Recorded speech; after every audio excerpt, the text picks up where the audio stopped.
Welcome to the Industry Angel Podcast. We hear from the best business minds across the globe, entrepreneurs, social influencers, marketing mavens, and sales rock stars. We've got them all. Here comes your weekly dose of inspiration with your host, Ian Farah. Today's guest works with leaders and organizations to achieve enhanced performance and results. By aligning culture, leadership, and people, he can spark, design, and embed change that creates organizational resilience. Welcome to the Industry Angel, Dr. Russell Thackeray. Hi, Ian. Good to speak to you this morning. And I notice on your bio, you're also training to be a children's entertainer, a clown. Is that right? That's news to me, but maybe that's something. Maybe that's a feature for me that someone's got identified. But as no great fan of children or clownery, that's unlikely. Well, I was winding you up because you were just saying your colleague likes to give you different bios. Yeah, it wouldn't surprise me. I jumped on your website actually and did a bit of research, and what I noticed was you've got a section on your website.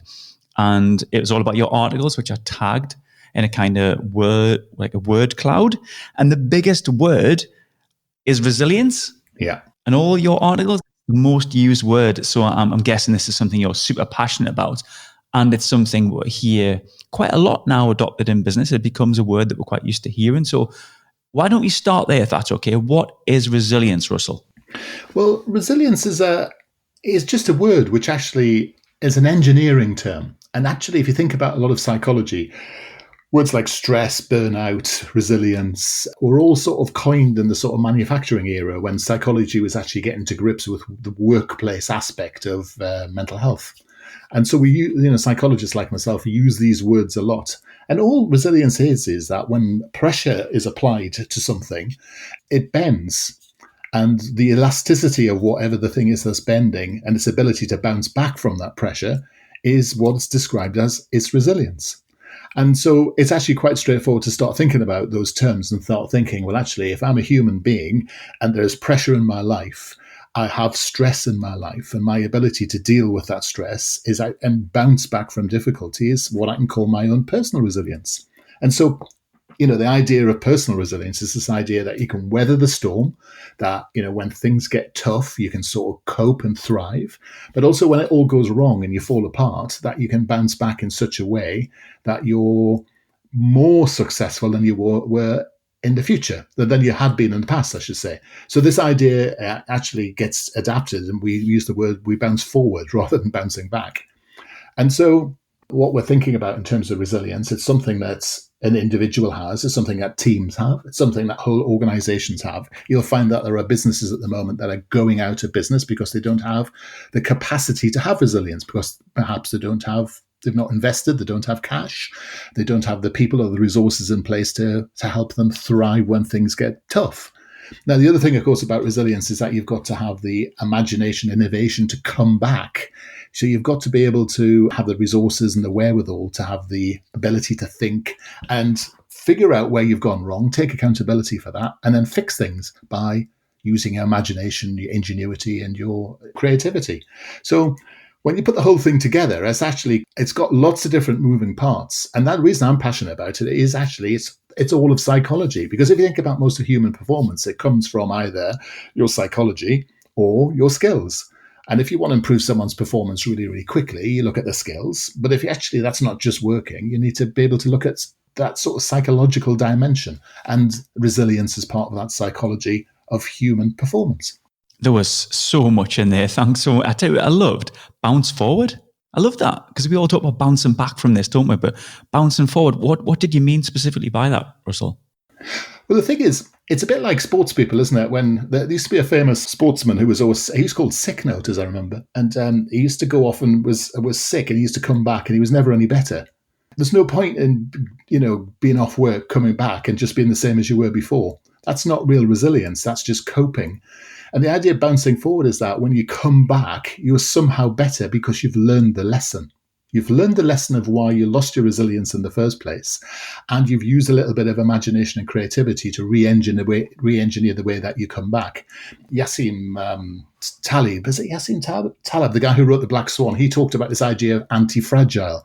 And it's the same sort of concept, the idea that we're taking accountability for why we got things wrong, putting them right, doing the learning, and coming back stronger. And that's what bouncing forward is. In fact, leaders and managers who are any good at their job will have a metric that shows how much their teams and organizations are learning from the amount of resilience learning that's being generated by people, getting things wrong, having accountability, coming back stronger, and making different mistakes in the future, of course, but being able to put things right can generally innovate. Oh, that made my ears prick up there, Russell, in terms of the metrics. I'm a huge fan of measuring things. So how can we measure that? Well, you can measure things by actually literally collecting the number of improvement points and learning points and accountability points. You can look at the culture by saying things like how many people are saying it wasn't me, it was him, and rather than saying it was me, I got it wrong, I'll now fix it, I'll do that thing differently in the future. Is that just by having your ear to the ground, or do you have to put something in place like, I don't know, questionnaires or something? You can do both. A good leader will be having their ear to the ground. A good leader will actually be doing a summary once a month in a team meeting and say, let's actually count all these accountability points and actually celebrate some of that and actually think every month about how much we've learned from what we got wrong in the first place. And whether you do it in a formal or informal way doesn't matter. The point is the mindset of saying that, do you know what, mistakes are okay, getting things wrong is okay. I mean, in a managed way, because actually we learn from getting things wrong. We learn from things falling over. We learn from people falling over. And we even learn from the ultimate form of people falling over, which is this sort of condition we call burnout, which is a direct result of basically people running out of resilience or having too much sensitivity in their lives. You touched upon psychology, Russell. So is that your background then? Yeah, I'm a business psychologist, and I've worked in, I worked originally in the sort of music game. So I was a professional musician and then went into sales and marketing. And of course, if you're in sales and marketing, you're thinking about how do I get people to change their minds? How do I get people to change their behavior? And so it wasn't long before I got interested in psychology. And I started with that marketing side of psychology, then went quickly into the other way around and started looking at human psychology. And I have all sorts of qualifications, and I'm also a hypnotherapist and a therapist, and we use all sorts of weird tools and techniques like virtual reality therapy as well, both in the corporate and the individual setting. Earlier this year, I opened my own professional practice as well as a therapist, as well as doing all our corporate work, because I find it quite fascinating to help individuals as well as teams and organizations. I can hear you do. I can hear the passion in your voice there. And what really pricked up my ears again there was the hypnotherapy side. So how does that dovetail into the corporate world? Well, for me, what matters to me is finding the solution that works for an individual. And I find that a lot of people who are coaches or whatever the dimension might be, they have this trick in their toolkit, and that's what they deploy irrespective of what the challenge is. And I have many tools in my toolkit. And so what I'm able to do is blend and think about what the solution might be for people. And I meet lots of people who have anxiety or burnout and issues like that. And you can spend 2 or 3 years counseling them, or actually some very active and very dynamic hypnotherapy can actually really help and empower people very quickly in a different sort of the way that counselling works. And whether that's an individual session or whether it's working with teams, it's absolutely possible. I mean, I work with an organisation where the whole team has said, oh, we don't want to do any hypnotherapy, but we're happy to do a guided meditation. And I just say, you do realise the irony is that one thing leads to the other, don't you? And so we did the guided meditation, we did the hypnotherapy, and they came out and they were absolutely fine as a team. You know, I think the more enlightened people understand that the big secret that most organizations have is the collective brain power of their employees. And the more we can do to harness, enhance, facilitate, and enable that brain power is the reason that organizations will be successful. If you want to have superior customer service, you have to have people plugged into the business and understand the meaning of what they're doing. If you want people burning out and being off sick and being miserable and having a flippin' horrible time working in your organization, it's the same process. It's the same bit of 4.5 pounds of grey matter between your ear rolls that makes the difference between your own superior performance and having a miserable time. And I guess as a psychologist, I take quite a sanguine view of being not at the soft and fluffy end of the psychological dynamic, which is the way that we treat people. So we help people who want to help themselves. And a lot of people in this life don't want to help themselves, and they go off and spend 4 or 5 years in counselling. And that's a different thing. I got really excited there when I heard you say that the team had was it hypnotherapy, but meditation, guided meditation. Yeah, it happens. How I'm like, I'm coming from the corporate world, okay, Russell, before I broke off my chains, and and I was pushed to be that person, to burn out. I was pushed to have a huge workload and not moan about it, and be strong, and you're a man, and just crack on, and that kind of thing. That leadership style to say, come on, we're gonna get hypnotherapy, we're gonna have guided meditation. Amazing. What's the catalyst to that, Russell? Is it when people start to burn out and you think, oh my word, I'm pushing these too hard, or it's I don't want these to burn out and I'm gonna put something in place proactively? What's the catalyst to creating these ideas? There's no one answer to that question, but let me just say that leadership's about pulling two sides of the human spirit together, isn't it? It's the tough bit and the love bit. Yeah. You've got to actually care genuinely about your people. And you've also got to recognize that, you need to be tough, which is where accountability comes in. And it's the pulling of those two things together. And if you get someone who's an enlightened leader, what they'll say is, I need to get my people to perform at their optimum. And, you need to suspend your disbelief sometimes as a leader and say, well, actually, there's a lot of evidence to show that this thing works. So why don't we give it a go? And actually, if it works, then we can do more of it. And, the evidence for using hypnotherapy at work is vast. It's huge. It's incontroversial. So actually, do you know what I mean? It's you're almost way behind the times if you're not using techniques like this. But they've got to be deployed in a way that people understand and get. If you sort of go to a group of roughy-tufty construction workers and say, hey, we need to go and have a cuddle on the floor and roll around and find our inner spiritual animal, it's not going to go well.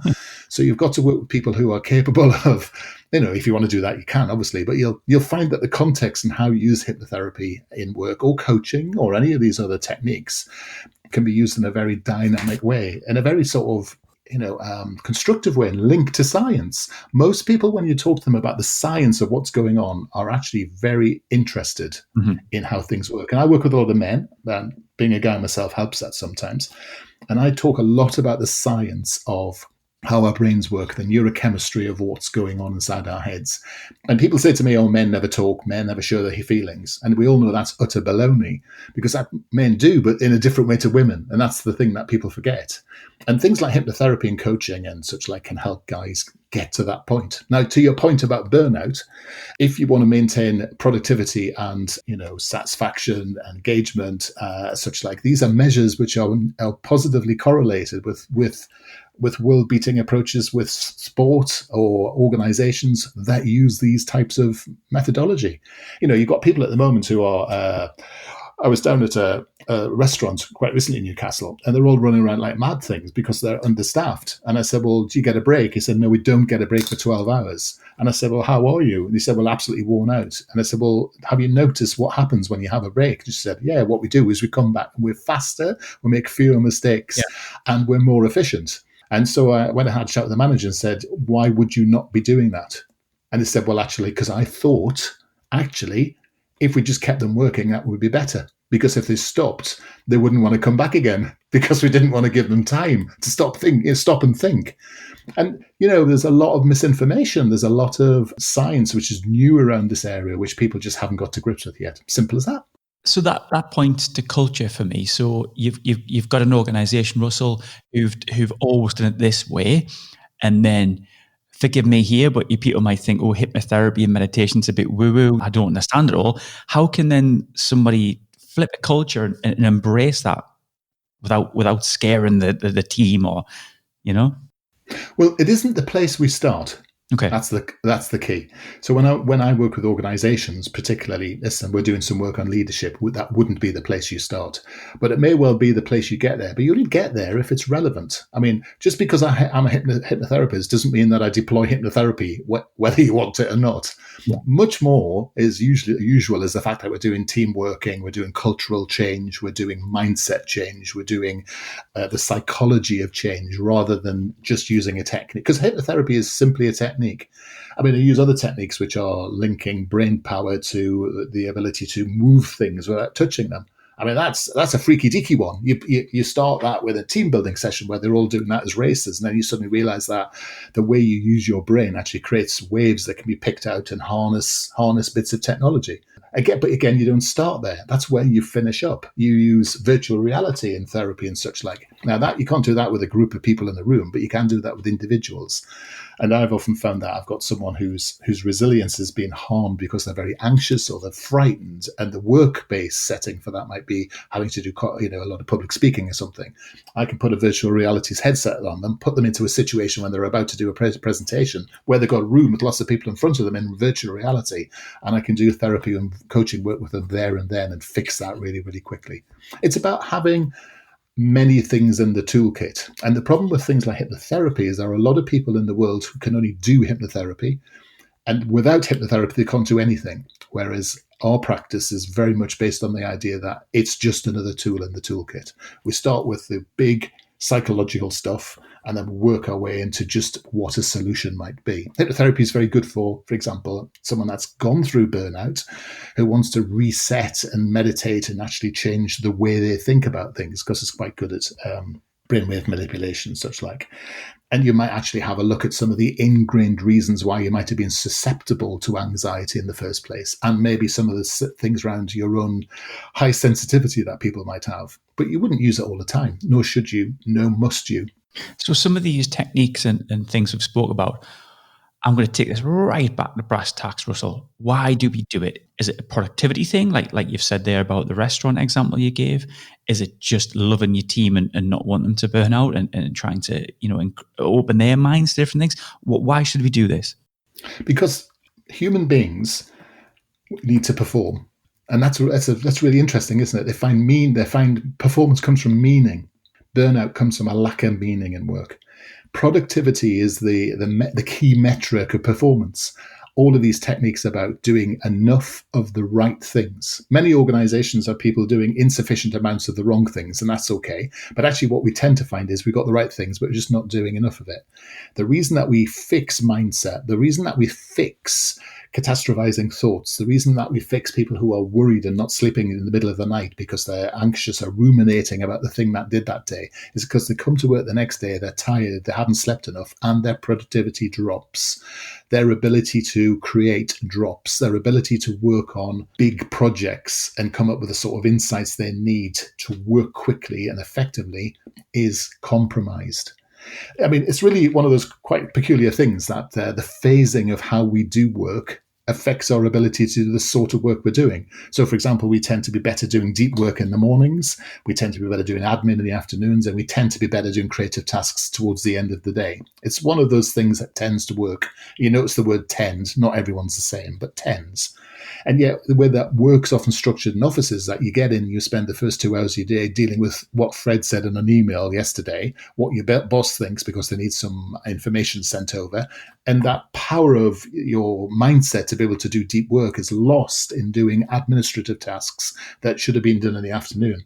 So rephasing and rethinking about how we actually think about work and the use of brain power and neurochemistry is all about productivity and doing our best work and finding the most meaning. Because actually, we've got a load of grunty jobs that we all have to do in life. And sometimes we just need to get through those and have the energy to get through those to be able to get onto the groovy stuff that we sort of like and enjoy. But we still have to do reporting and all those other things that we hate. So sometimes it's about being able to minimize the time you spend on less productive and less enjoyable tasks as well. But it comes back to productivity at the heart of it. And, if the team's organized well and you're organized well, you're doing good work, the effective work, the right things, and then therefore your productivity is allowing you to do more of the right things on a more consistent basis with fewer mistakes. Something I've always said to my team is, I don't want you to be sitting on a Sunday night staring into your curry. All right, this is the little example I gave, and worrying about work the next day. I've been there, and it's awful. So how can you bring that culture through where everybody is feeling good about work, less anxious? And I know everyone's got to do the grunty jobs, as you put it, but how do you get them to feel good about coming to work? Well, there's a couple of different things that you've said there. So the first thing is sometimes it's not possible. So there are phases in everybody's lives when we're doing jobs there. We might not be doing our favorite job because actually it's just the place we find ourselves. And some people spend Monday night or Sunday night getting their ducks in a row for the week. And actually the sort of plannery type person, they need to spend a couple of hours on the run on Sunday night, and actually cheers them up. It's the issue is where you have people who are doing that work because they're worried and anxious. You've got to ask yourself why they're worried and anxious. And some of that is because the leaders create a culture of fear, in which case the leader needs to be, taken to task. And sometimes it's because actually they're genuinely overloaded, in which case that, of course, is a leadership issue. And sometimes the person is underskilled. And sometimes, of course, it's because leaders are expecting people to work on Sunday nights because they're sending them emails. And now I worked with a corporate person who is a lawyer, a high-powered lawyer, and that person was working 14 hours a day, 7 days a week, but loved it. So it wasn't work for her. Yeah. So there was no burnout. So it comes back to, what's the work I'm doing? Do I know why I'm doing this work? Am I finding meaning from this work? Am I enjoying it? Do I have the skills to do that? Versus, I'm Sunday night, I'm going to work tomorrow. I hate it. I loathe my boss. I need to do it because I need the money. Those things are different. And that's a leadership task, to be able to differentiate the reason between those two things and set the work up properly for those people. So we've been there, I'm sure, and a lot of listeners have been there, where you do have a bad leader, Russell. Yeah. You have somebody you think actually their leadership style is awful. They're a bully. I don't want to be around them. What can we do as employees if you have that? Is there anything we can say to that leader, or any little tips, or coerce them into maybe looking at something that change the culture? Well, I think this is a great point, Ian, because actually if you think of any sort of bell curve, you have your brilliant leaders at the top of the bell curve and your terrible ones at the bottom. But the bell curve's skewed, so the vast majority of managers and leaders are actually quite poor. I think the CMI did some sort of survey of management competence only about 4 years ago, and it was quite horrific, the extent to which leaders were poor. And it's almost as if that we promote people still to that point of incompetence. So it's that, well, hey, I'm a boss now, so I've got my chance to be the bully, make it worse for everybody. There's very few organizations that are big enough and inspired enough to have those people who are sensible. However, so let's say you're working a large pan-galactic PLC. All the routines, subroutines are in place to be able to give feedback about your leader. They may have 360-degree feedback mechanisms. They may have HR. They may have mentors. They may have all those things in place. Those people are the lucky ones. If you come to sort of a family business where your boss is the son of the owner, and this boss is a poor leader, you've got two choices. You either have to go say something. You either have to change the way to respond to that person, or you have to decide what else you want to do instead of doing that job. And I think, over the last 10 years, we've been in the most benign economy that we've known for many, many years. And actually, that's why people have been changing jobs, because actually, you often work for the firm, but you don't want to work for the person. People leave people. They don't leave firms. They lose that manager. And actually, the organization's got to keep sort of a watch on which managers are losing their staff. And often, bizarrely enough, here's a thing to look out for. Sometimes the highest performing teams, the happiest teams, are the ones united in their joint hatred and loathing of a very, very bad leader. And it's sort of a peculiar sort of statistical anomaly that we get when we're looking at organizational design, where the worst leaders have the best teams. So it's one of those challenges that we have to look through the statistics. I would say don't suffer a poor leader. Just fess them up and talk to them and say, listen, this is what you're doing. This is how it's not working for me. And, I've got choices because actually being an adult, if I don't want to work here, then I'll go somewhere else. I'll vote for my feet. It's going to be hard over the next period of time because the employee-employer relationship's going to change somewhat. But actually, there's no real reason to work in a place that makes you sick unless you start figuring out, if my leader is making me unhappy, what can I fix in my own personal life that will give me the energy to deal with that leader at work? And then you get into building the capacity to have more resilience, to have the difficult conversations you need. Brilliant. I love that answer. Thanks for sharing that. That's going to give some listeners here the strength to face the music. Yeah. It's your choice. I mean, the thing is, if you condone a leader's behavior, remember that. So by condoning is you're not picking it up. Remember that the vast majority of times when you sit down and talk to someone and say, hey, do you realize that when you do this, it has this effect on me, which means that I become 10% less effective in my job.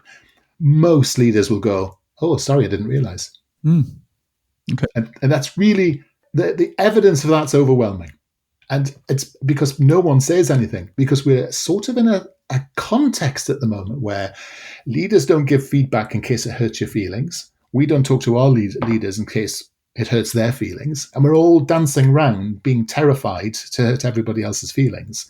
In other words, we're treating everybody in a working environment like children. That's so interesting. I need to ask you this, and I'm guessing there isn't an answer, but what makes a good boss, Russell? I don't think there's an answer, but there are lots of answers. I mean, I would say, without being too glib, a good boss is someone who knows what they want, figures out how to harness the talents of people around them to get that, figures out how those talents can link to what's capable of that person to do their best work, and actually gives feedback along the way so people can do their best work. And actually, people aren't doing their best work. You pick them up and say, hi, this is not your best work. This is how it could be better. Or what can you do to make it better? And give them feedback. And then you treat them like adults. I think too many people in the world are terrified of their staff, are terrified of their teams. They have been emotionally and organizationally crippled by HR practice recently, which means that actually it's very hard to pick up poor performance. And most people coming to work, not all, but most, come to work to earn a decent work, decent money, and enjoy it and actually get something from it. The number one reason for coming to work is normally the working with my peers and teams and making some sort of a difference. So do you know what? If you're coming to a terrible, grunty job with a horrible boss, you make no difference, and you hate your workers, hate your team around you, you're going to have someone that's either going to grit the teeth, stick it out, or burn out, or they're going to leave. Yeah. So, there you are. So sometimes establishing what makes a good boss is the reverse of what makes a bad boss. But that's a very glib answer, and I didn't really want to say that. No, it's interesting. It's certainly food for thought as well. I think you've given us a lot of food for thought. I can't even believe the time has gone so quick, Russell, on this one, but I want you to leave our listeners with something. And I know you've got something up your sleeve for us. Is it an ebook, Russell, you could point us at? Yes. So I've got an ebook that a colleague and I wrote actually a few years ago now, and it's sort of like the beginner's guide to resilience. It isn't necessarily our method and our model that actually is the thing that makes the difference, but it's a really nice primer. It's a really good idea and gives you some statistics and ideas around it. It's called Resilience Unraveled, which is the name of my podcast. And if you go to our website, qedod.com/RU ebook, you'll be able to pick off a free copy of that in exchange for your email address. And then we'll be able to give you some intel into how this works. And also for people who join our mailing list, we frequently write blogs and such like around things like burnout, and how to build your immunity was one of the biggest series we did recently for people coming through lockdown. Making sure that you don't get unwell is a really important thing to, stopping yourself being burned out in the first place. So we took a look at the whole idea of corporate and personal immunity. That was a really popular series that people got hold of. And a lot of that is free, and a lot of it is accessible via blogs and downloads. Well, that'd be quite good. So QEDOD.com, jump onto there. We'll put that in the show notes as well. Maybe download the free ebook and send it to the gaffer if you don't think the boss is doing too well. How's your podcast going, Russell? What kind of content are you sharing on there? Is it a weekly podcast? Yeah, two things. It's a weekly podcast. We're up to about 140 episodes at the moment. So we have two types of guest. So sometimes it's me, and you get your polemic of me sort of going on about perfectionism or, highly sensitive people and such like. But also we have two types of guests. We get people who've got really fantastic stories. So we had a guy recently, he was you remember the UK strongman, world's strongest man and all that sort of stuff. We had the UK guy who actually broke his leg in the middle of an event. And he nearly lost his leg, actually, because he was lifting one of those barrels, and how he continued to the end of the competition and how he put himself right. We've had people like one of the SO19 police officers who was shot and bombed and blown up and all sorts of different things, and how she came back. But we also have people who are experts in the field as well. So we have burnout experts. We've got people who talk about nutrition and psychological well-being and burnout and all those different things. So it's a real sort of blend of some quite groovy people, actually, has to be said. Yeah, it sounds really diverse. I'll have to take a look at that myself. So I often ask this question, Russell, before we leave our guest, because I can't be a master of everything. So I always say, is there anything that I should have asked you that I didn't? I can't think of anything. That's it. What was a stump for that one? Yeah, that was a good. That was the question you should have asked, and you just asked it. Brilliant.